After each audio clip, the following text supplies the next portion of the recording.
Hello everyone, I'm Dr. Tehseen Chaudhary and today I will be discussing on the SMCRE model. This model is also known as communication model. The content of this model is sender, which is also known as source, message, which is also known as the content, channel, which is also known as medium, receiver, which is also known as the audience, and the effects, which is also known as the consequences. As you can see the link of SMCRE model, the sender is the person who is sending the message to proper channel to the receiver and which has particular effect. The first is the source. Source is the point of origin of a message. A person who is sending a message is known as the source. Communicator has certain message which is to be communicated to the social system. Then the sender must be knowledgeable enough and should have effective message to be transferred to the community. The sender should also know the attitudes, values, beliefs of the social system before sending any message to them. Then the next is message.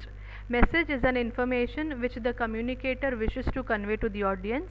New information, technology, idea, skill, technique, practice, news, etc. is said to be a message.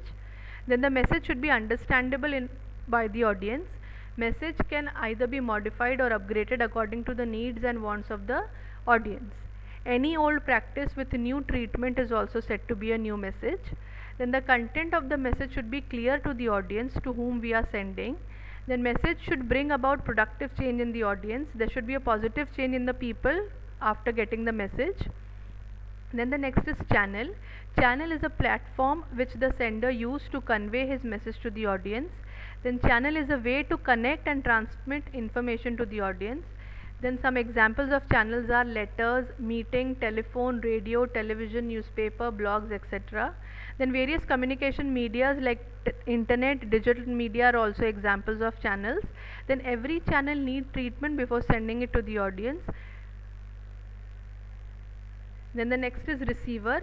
Receiver is the audience for whom the message is conveyed. Then the communicator should know his audience before transmitting any message. There are individual differences which is seen in every receiver, and this the communicator should be very well enough in knowing.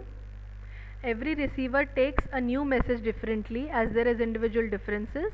The needs and interest, wants and desire of every individual and every receiver is different. This the communicator should also know.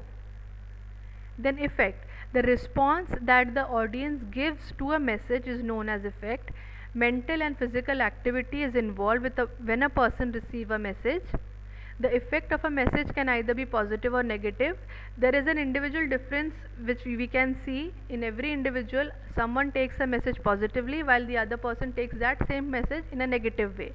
Then the sender assumes that the effect of every message will be positive, but it is not so. Then lack of awareness, lack of funds, etc. some of the reason which will keep a person behind in receiving a technology or a message. Then any desirable change brought in an individual will lead him to positive effect. This is up to the communicator to see that every person gets a message, but it is very difficult for him to analyze whether a person is going to react to a message in a positive way or in a negative way. Thank you.